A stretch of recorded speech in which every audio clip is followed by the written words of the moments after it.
covered there's a lot more to it, but most of the parts about the different illnesses and what they represent.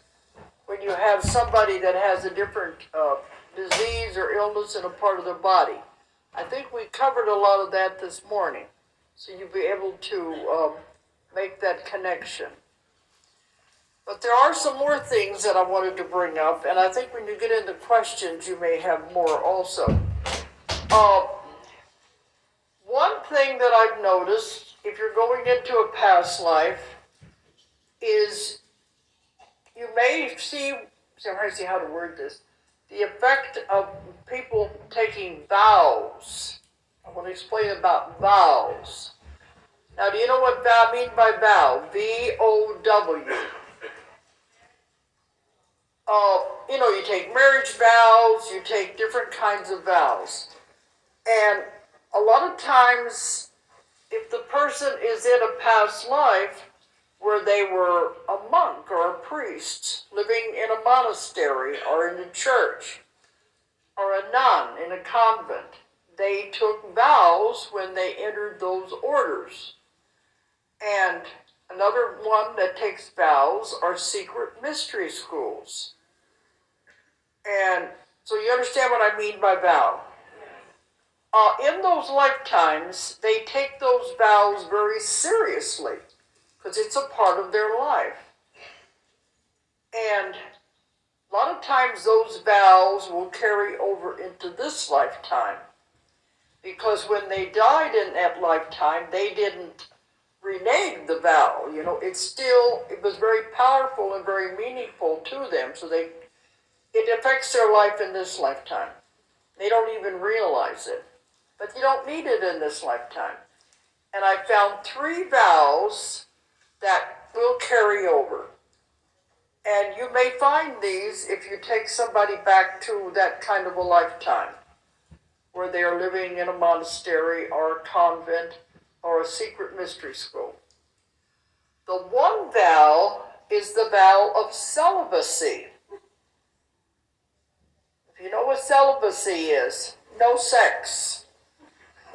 Okay.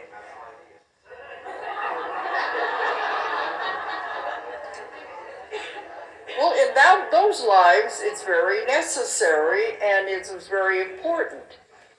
But can you see the problems that would cause if they carry it over into this lifetime? They don't know it consciously, but it's on another level. The vow of celibacy carries over to problems with sexual life. That they've been taught you can't do it, it's not right, and many times they will develop sexual diseases because sex is wrong, I can't do it, or it's to keep from having sex. None of this is ever conscious, but that's what the body does. If I develop something like that, then I have an excuse not to have sex, because in the other lifetime, I vowed not to. So if you see what I mean, this causes problems in this lifetime.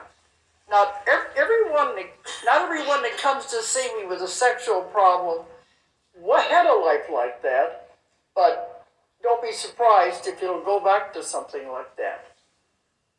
And if you're doing this, you can't be embarrassed by anything, because this is part of getting the person's trust to where they'll open up and tell you absolutely everything. And a lot of times it does go back to sexual things. So if you're embarrassed, they're not going to be able to open up and talk to you. I just let them talk. And I've heard some pretty weird sex stories too. With sex problems. Oh, the things I can tell you about penises. That'll be your next book.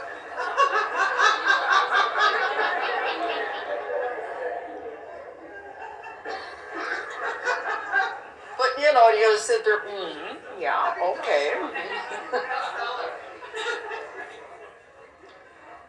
But they need help, they've got problems. And so that's what we focus on.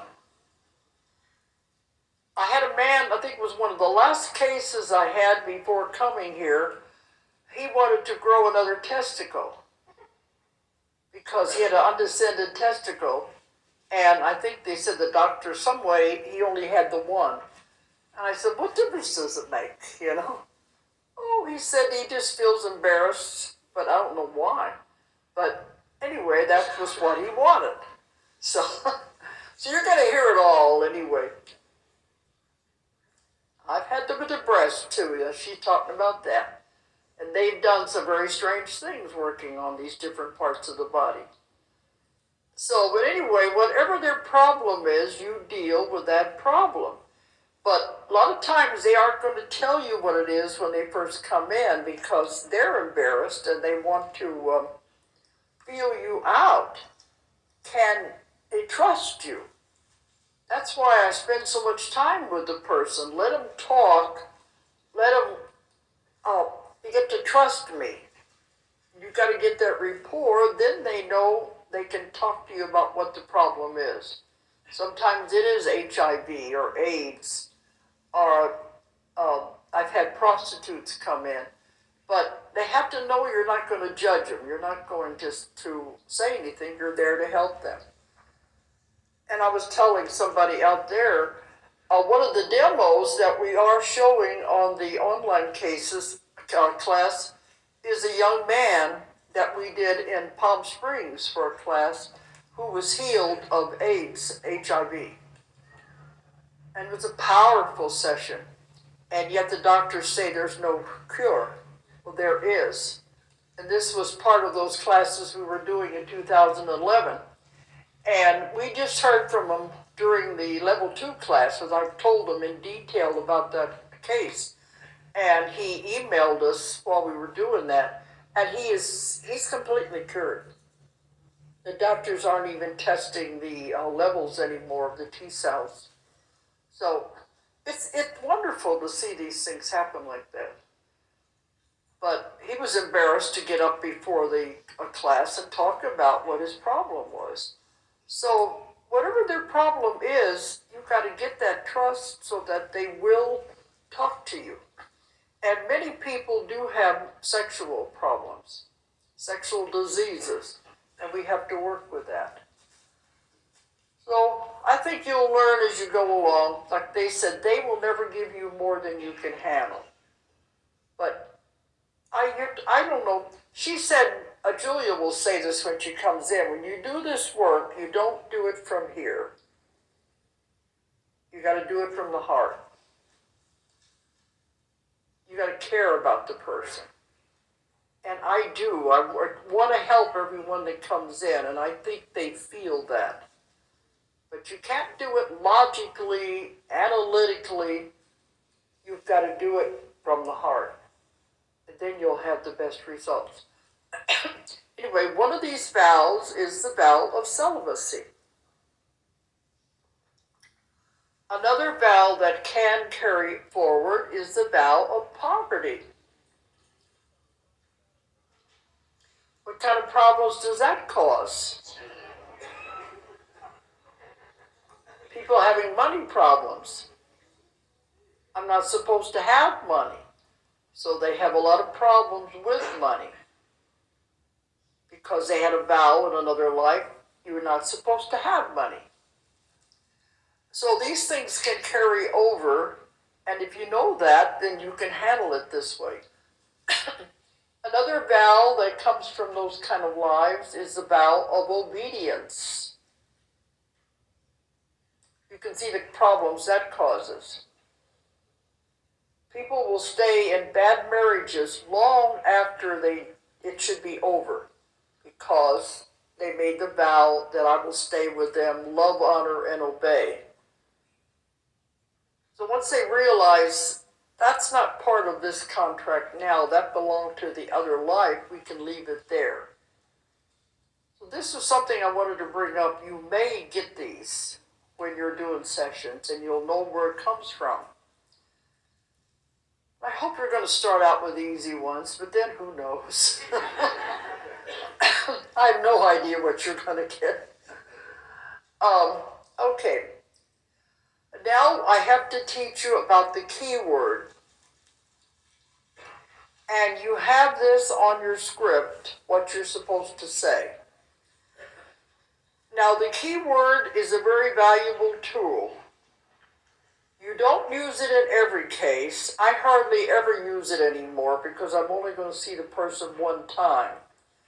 But if you have to see the person another time, you can suggest the keyword. You use this in the end of the session, and I'm going to tell you where to put it. If you use a keyword, the next time you see them, you don't even have any induction at all. It's very fast. So it's very easy on the hypnotist and it's easy on the client. Saves a lot of work. But a lot of hypnotists are taught, to tell the person a word and they will go back under again. Like some people say, a hypnotist will say, the next time I say sleep to you, you will go immediately under, back into this state. Sleep is the worst word you can use. It's too common for one thing. But I was at a party, this was in the early days when I was doing this. I was at a party where a hypnotist was performing. And he had done the whole thing with this young man, and it was like stage hypnosis. And at the end of it, he said, the next time I say sleep to you, you'll go back into this state. Anyway, it was all over. The party was over and everybody was leaving. And I was standing on this side of the room talking to the hypnotist. The young man was standing at the doorway saying goodbye to everyone. He was leaving clear across the room. Well, I was talking to the hypnotist and I said, well, like he said, I guess it is time to go home and go to sleep. On the other side of the room, the young man collapsed on the floor. He heard it all the way across the room. So that's why you have to do this correctly, so you don't have those kind of things happen. Another one, they say when I snap my fingers, all of that is not the best way to do it at all. I told you before, I like the client to feel like they are in control. Otherwise, they become afraid of you. If you were to go to some kind of a social function and they would walk in, they would say, it felt like you might put them under and make them embarrass themselves. So the way I do this, it will not work unless they want to do it. That way they are in control. And I don't tell them the word, I let them pick the word. This gives them control, so you can understand what I mean? And I like to use two words.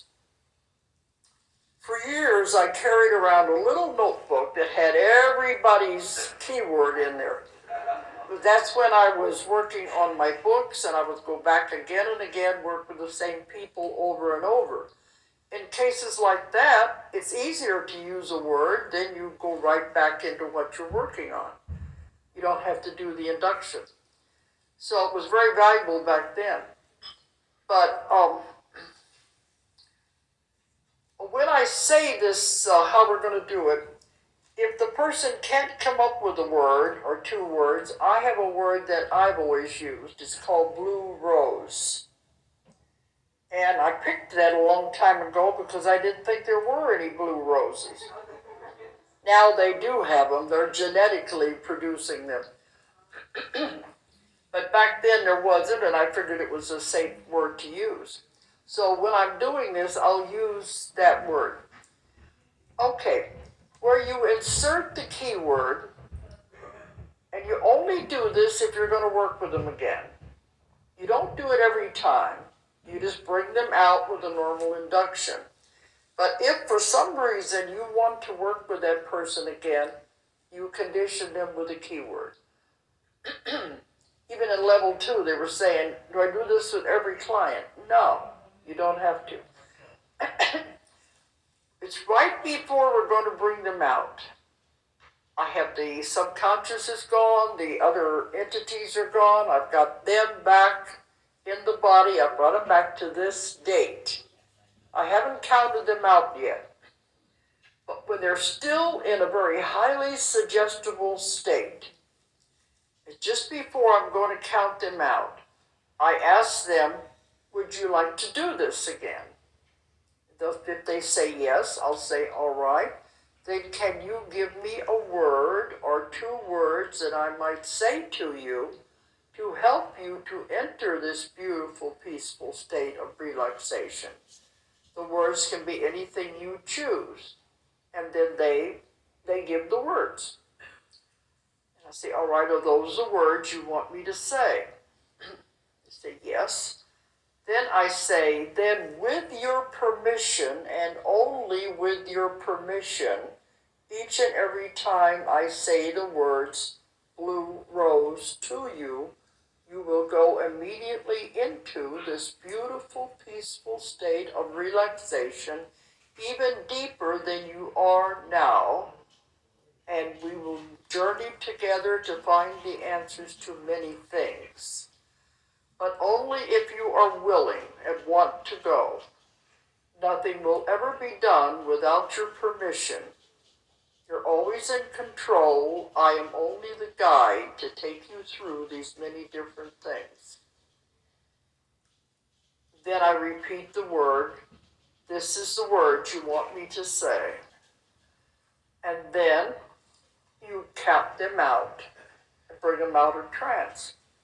But that's where you insert the keyword. Then the next time I'm going to work with them, they come in.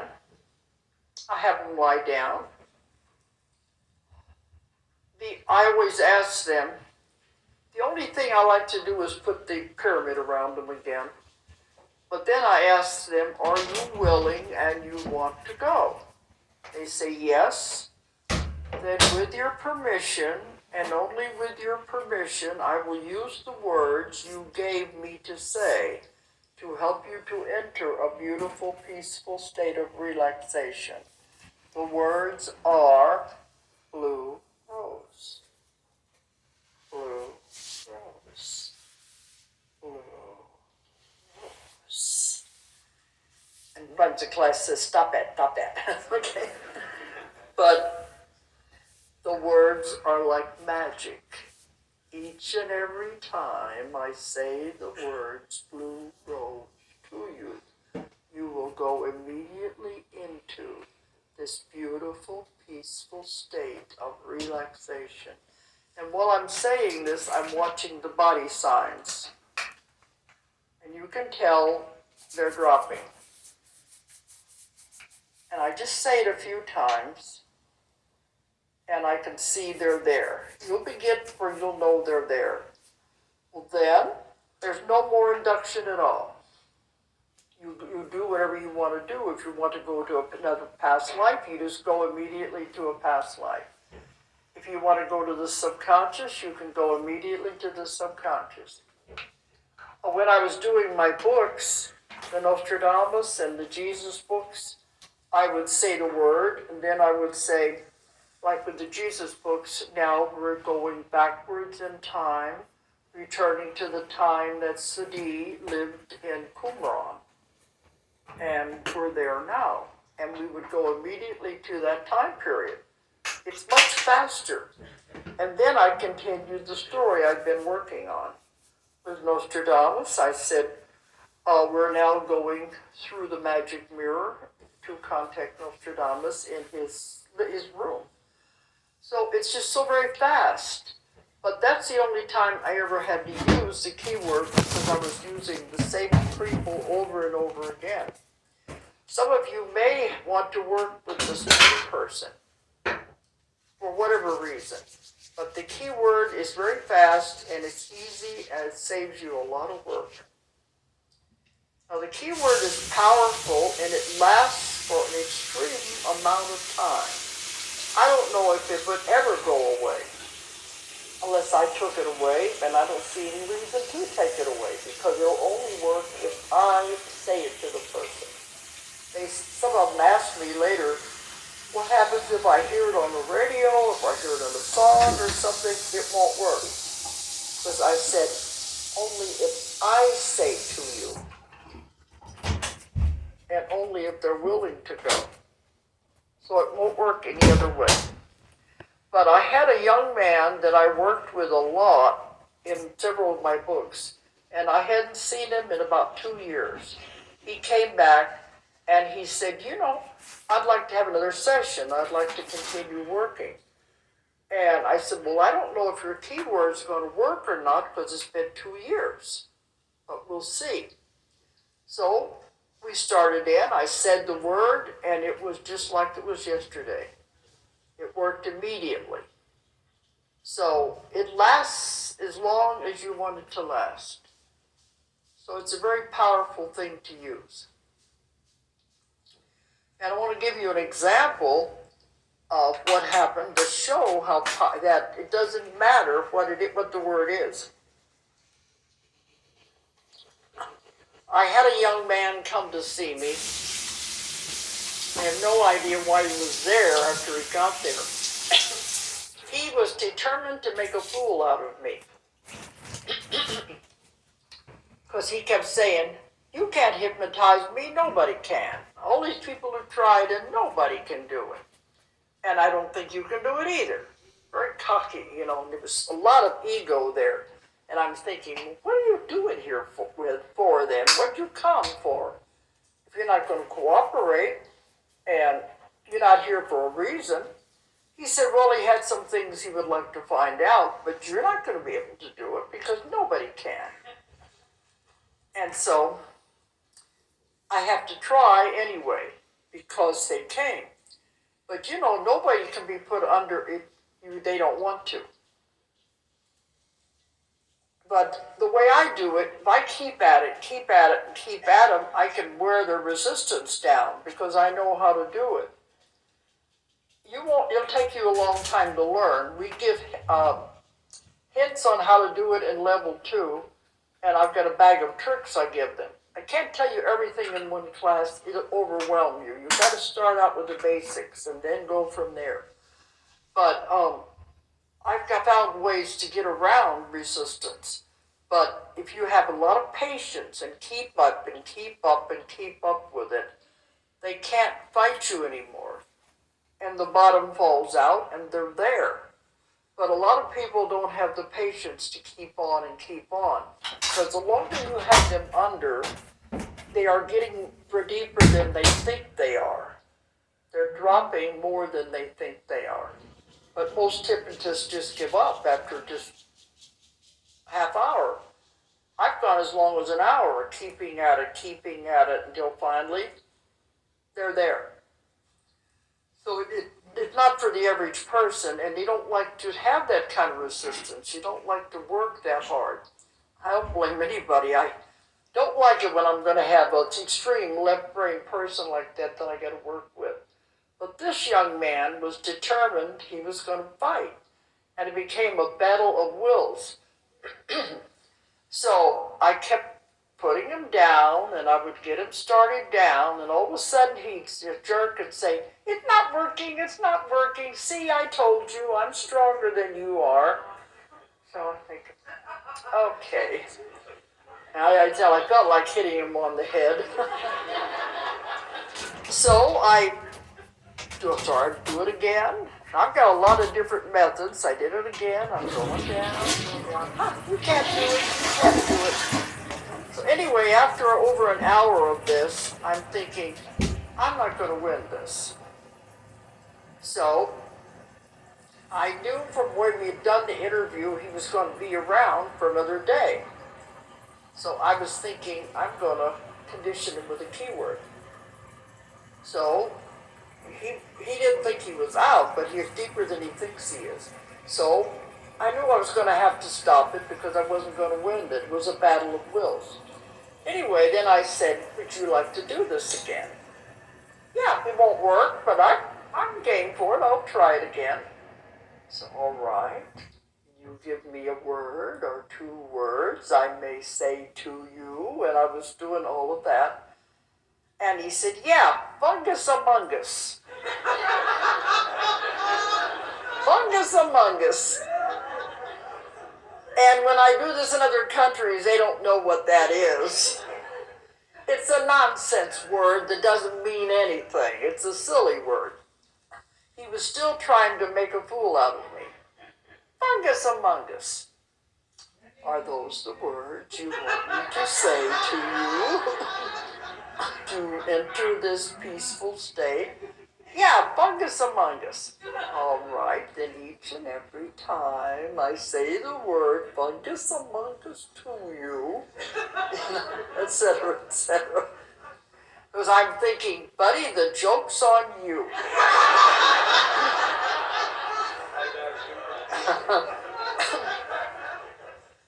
Anyway, it's over with, and he leaves. He's going to come back the next day. So he comes in just as cocky as ever, thinking he's having a lot of fun. And so I get him to lay down, are you willing and you want to go? And I used the words fungus among us, and he was out like a light.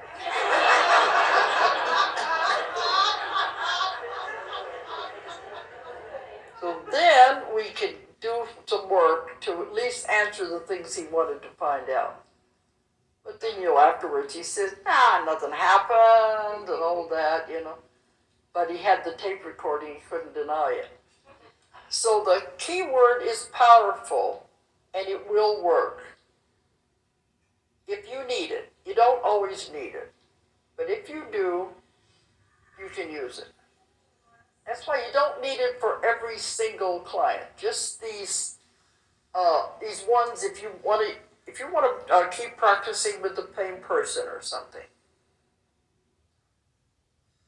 I was wondering what when you're doing that keyword, do you let that be on the tape? Well, it's on there. Repeat the question, please. She wanted to know, if I use the keyword, is it on the tape? In the old days when I was using a tape recording, I would pause the tape so it wouldn't be on there.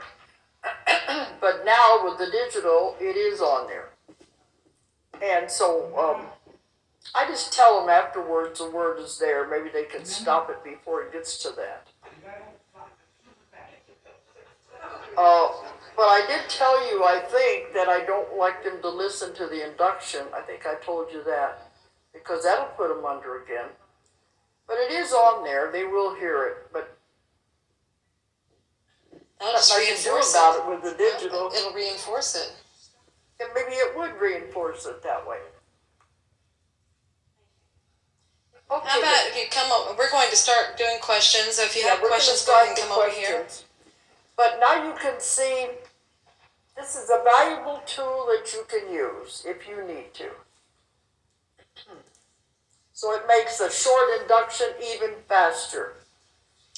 So my question would be, because when you're using the keywords, the induction is so short, There's no induction. there's no induction essentially. It would be harder for the client, possibly, he might catch the keyword as he's trying to listen to it, and he would go under just by hearing it would be you saying the words, so would he go under even listening to the recording? That's what she was asking. Oh, I'm sorry, then I must have not caught the... She asked the same question. And we said, we don't think it would hurt to them to hear, because at the end of the recording is what it is, and then we're counting them out anyway. But she said it might just reinforce the suggestion. Okay. Because it is at the end, right before you count them out. Right, and the other instructions was you have to be willing. So if they're listening to it and they're not in that place of mind to go, yes, I'm willing and able and wanting to go, see, then it won't work. And all those instructions have to be in place. All those factors have to be in place. And I think that's the important part. We are counting them out at that point. Sorry for the So repetition. they're not then. going, no, she had the same question. So it won't put them back in. If it does, you're counting them out anyway. Thank you for the video. It was so helpful with the visual, the sound, and everything. This is every day for me. Yeah, but I And it'll hope be we for can. you too once you get started. I hope we can get a few copies of different example because that's really the best way, for me anyway, to learn. So my question was, the higher self is supposed to be on our side, but it looks like you have to coax the higher self, the SC, and cajole and flatter it for it to fix things. And so I thought they're supposed to be on our side. Why does she have to work so hard to get some work out of the SC? Do you understand my question? I don't know what you mean. What do you mean having Okay. to coax it and Well, you said, oh, well, she's having problems with her bladder. What do you like to do with that? Yes, it would be a good idea to enlarge it. And yes, we can do that. Instead of right away, yes, it's on our list. We're doing it.